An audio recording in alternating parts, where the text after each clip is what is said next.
Hello friends, today I am going to talk about bank reconciliation statement. This is one of the activity which is very frequently done by many companies. However, for the month end closing, this is one of the important activity because you can't close your books unless the bank reconciliation statement is prepared.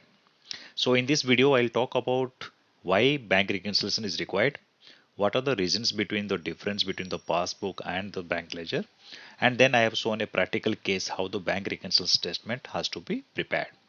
So if you are new to this channel, please subscribe to the channel to get further updates in future. So let's begin.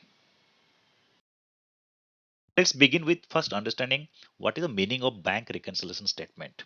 Okay, so bank reconciliation statement, or in short it is called as BRS, is prepared to show the items of difference between bank balances as shown by the bank passbook, or you can say bank statement, and the bank ledger maintained by the firm. That means your accounting record versus the accounting record of the bank. That means when you get updated statement from the bank, that balance and the accounting ledger balance has to be reconciled. If it is same, no need of reconciliation. But if it is not same, then we need to reconcile and see that why there is a difference between the amount reported by the bank versus the amount reported in the bank ledger, that is in your books of accounts. It is prepared on a particular day, and both bank statement, passbook balance and bank ledger balance should be considered for that day. So many company has a practice to do the BRS on daily basis. Few company they do on weekly basis, and few company they do at the month end. But whenever you are doing this BRS, ensure that the day on which you are doing it, or the cutoff date you are taking, for example you are to do a reconciliation on 7th of March, then the bank statement should be dated 7th of March, as well as the bank ledger should be dated 7th of March. Then only the reconciliation will be proper. The main objective of preparing this statement is to find out the causes of differences between two balances and pass necessary accounting entries in the books of the business. Okay, so main purpose is to find out why there is a difference between the bank balance as well as the bank ledger balance. Now let's take an example so you will have more clarity. I've given a little bit practical example so that you can understand that. ABC Limited prepared the financial statement as on 31st March, and the bank balance reported is 1,10,000. This is as per the bank ledger balance available in the accounting system, because when he's preparing the financial statement, the trial balance is mapped to the financial statement. So in the trial balance, the bank ledger shows amount of 1,10,000. So when they prepared the financial statement, they reported bank balance also 1,10,000. Now, the director of ABC Limited received the bank statement from the bank, and the bank balance reported by the bank is 2 lakh rupees. Okay, so you reported 1 lakh 10. However, the director, when he collected the bank statement, he found that the amount reported by the bank is 2 lakh rupees. The director is confused whether the bank balance reported in the financial is correct or not. The director asked the financial team to find out the reason for having different balances. The finance team prepares the reconciliation between bank statement balance and the bank ledger balance. This reconciliation is called as bank reconciliation statement. Okay, because the finance team, when they reconcile, they'll find what are the causes, for the differences, and the same will be updated to the director. So during reconciliation, if any mistake is identified, then necessary accounting entries has to be posted by the finance team. Now let's try to understand the reasons for difference in the balances of the bank passbook and bank ledger. So why there is a difference? Why there is a different amount reported by the bank, and why you have a different amount in the bank ledger? So let's see what are the main causes for these differences. The first one is check issued but not presented for payment. Okay, that means the company has issued the check to the creditor, but the creditor has not presented that check at the bank. So when a check is issued by the firm in favor of its creditors, it is immediately recorded in the bank ledger by crediting bank account, right? That means the payment is released. As the result, the balance of the bank ledger decreases by that amount. But the bank records this transaction only when the check is presented for payment by creditors and bank actually makes the payment. Okay. So whenever the check is issued by the company, the entry is posted immediately in the bank ledger. The company is not going to wait till it is encashed by the creditor. So entry is posted immediately. But what happens?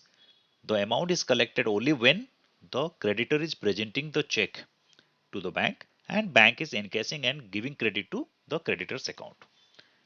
So let's take an example to have more clarity. ABC Limited issues a check in favor of XYZ Limited on 28 December 2024 for a sum of rupees 10,000. The check is presented by XYZ Limited on 3rd January 2025 for payment. In case the bank submits statement of accounts to ABC Limited on 31st December 2024, there will be a difference of rupees 10,000 between the balances as shown by ABC Limited and balances as per the bank statement. Why? Because when the check was issued, ABC Limited would have posted the entry of 10,000 rupees because the check has been issued to the creditor. Now, the creditor has presented this check only on 3rd January 2025. So, bank is not aware of it. So, on 31st December, the bank is not going to show this credit of 10,000 rupees, right? Because there is no payment made to XYZ before 31st of December. So, when you collect the bank statement, it will not match to the extent of rupees 10,000. Now, let's come to the next point. Check sent for collection but not yet collected. Okay. So what is happening here? A firm receives from time to time checks from its customers and send them to the banker for collection and crediting the proceeds to its account, right? So whenever the company receives the check from the customer for the sales made in the past, the same check is handed over to the bank and bank will collect this money and credit to the company's account, right? The firm debits the bank account ledger as soon as it sends the checks to the bank for collection. Okay, because once we receive the check and once the check is handed over to the bank, the company will post the entries bank account debited to customer account, right? The bank gives credit to the firm only when the check are collected.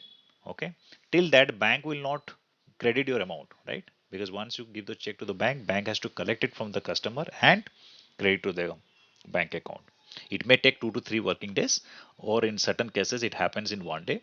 But if you are preparing a reconciliation before that date, the day the amount is credited by the bank, then you will have a difference, right? So on any particular date, it may be possible that certain checks which are sent for collection to the bank may not have been collected by the bank and therefore not credited to the firm's account. Coming to point number 3, checks sent for collection but dishonored by the bank. So this is similar to point number 2.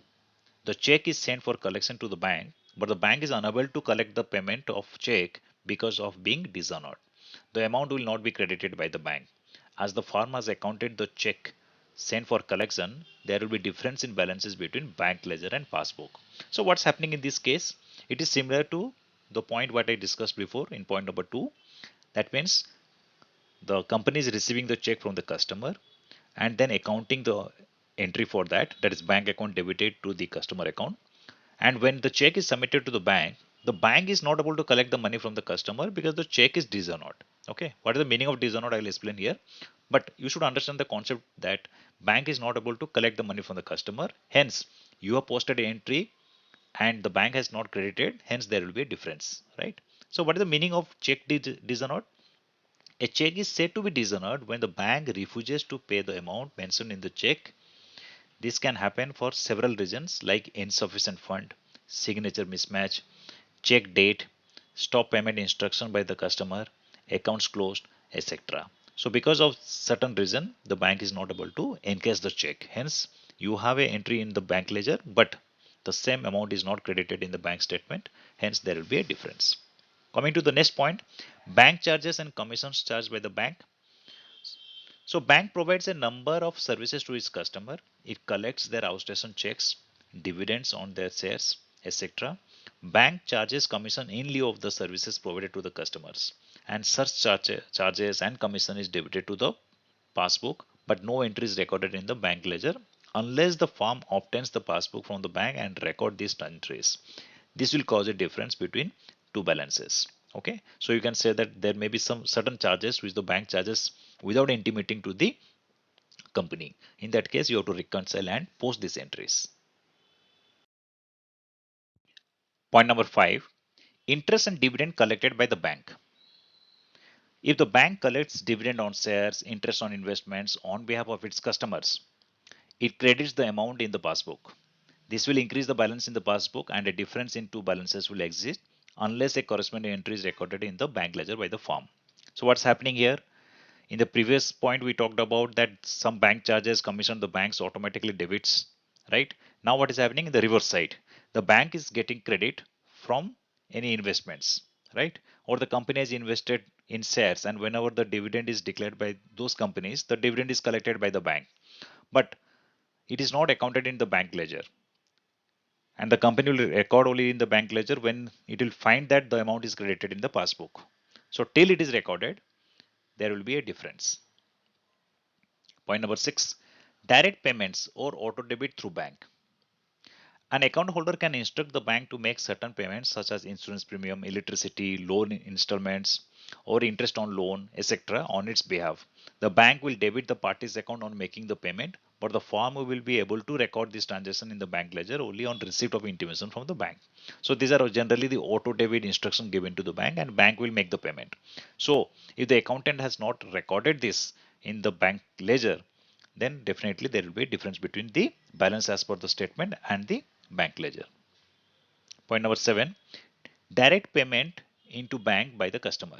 So you can say these are mostly the online fund transfer by the customer to the company. If any customer of the firm directly deposits the amount of payment into the bank account of the firm, then credit entry in the passbook will be recorded as by the bank. Unless the corresponding entry is recorded in the bank ledger by the firm, the balance of the cash book and bank book will differ. So any credit given by the customer directly to the bank account, the company can only record when it will check the differences between the passbook and the bank ledger. And the last one is very common, that is errors. There may be errors in the accounts maintained by the firm as well as the bank. So any wrong debit or credit may be given by the firm or bank. The two balances therefore may not tally. Now let's try to understand how to prepare bank reconciliation statement. Okay. So below format can be used for preparation of bank reconciliation statement. So I have prepared a format here. It is not that this is the complete format. Based on the regions between the difference between the passbook and the bank ledger, the format can change. But this is a standard format what I've given so that maximum main causes are captured here. So how do you start the reconciliation? You start with the balance as per the bank ledger, that means as per your books of accounts or as per your trial balance. So you report that amount here in the beginning as the balance from the bank ledger. Now, what you are going to adjust? Let's see. Checks issued but not presented for payment by creditors. So what is happening here? When you have issued the check, you have already reduced your bank balance, right? But whether the balance in the bank statement has been reduced, the answer is no. Why? Because the creditor has not deposited that check or encashed. So to match with the bank balance, what you need to do? Indirectly, you have to reverse the entry, but you are not going to reverse the entry, right? In the reconciliation, you are going to increase the amount by that amount, correct? Then only it will match with the bank passbook. So check issued not presented by the creditor, you have to add back that amount. Next, interest credited by bank. Point number 3, dividend collected by bank. All these items has been credited directly in the passbook. Okay. But the accountant has not accounted in the bank ledger. So what do you need to do? To match with the bank balance, you need to increase your amount in the bank ledger. So you have to add back this amount to the amount reported in the bank ledger. Point number 4, direct payment by customer not accounted. It is same like interest and dividend. So the customer has directly credited to your account, but you have not accounted in the bank ledger. So what you have to do? You have to increase the bank balance as per the bank ledger. So you have to add this amount. Check sent for collection to the bank but not accounted. That means what has happened? When you have received the check from the customer, you have forgotten to post the entry. Okay. But you have given to the bank and bank has given credit to your account. So you have to post this entry. And this is most like error of omission. Okay. You have received the payment from the customer. You have received the check, but you have not accounted. You have missed to account that entry. Now let's understand what you have to reduce from your bank ledger amount. The first one is check sent to bank for collection but not yet collected. Okay, that means you have issued the check, but the bank has not collected the amount from the customer. So what has happened? When you have received the check, you have already debited the bank balance as in the bank ledger, so you have to reduce it because you have not received the money and the bank balance is not reflecting that.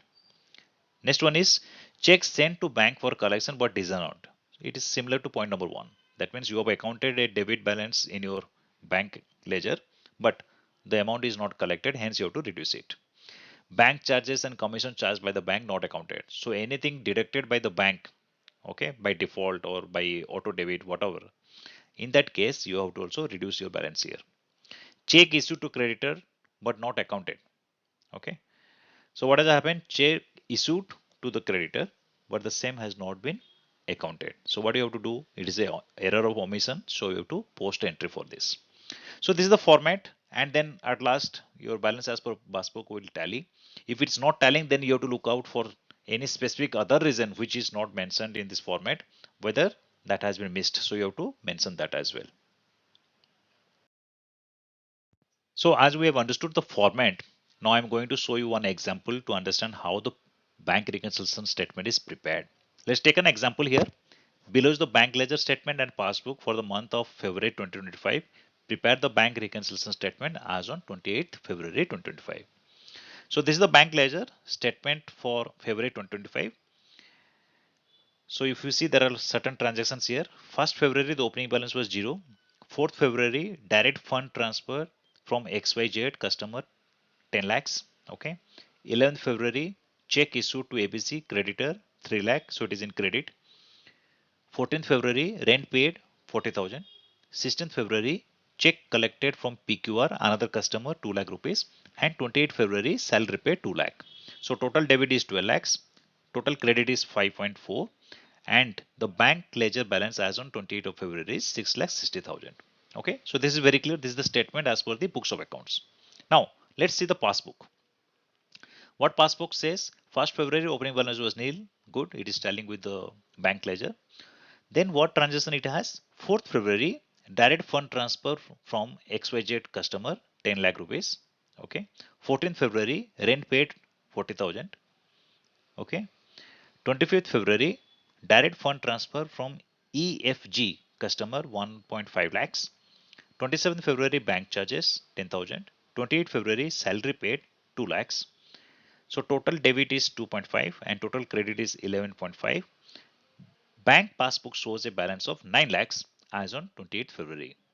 So what is happening here? We have two different balances. Ledger says 6.6, okay, and bank passbook says 9 lakh. So let's prepare the reconciliation to find out why there is a difference, right?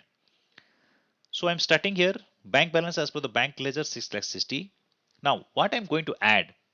Check issued but not presented for payment by creditor, right? So if you see on 11th of February, check issued to ABC, that is 3 lakh rupees. But if you see in the passbook, whether that has been debited, the answer is no.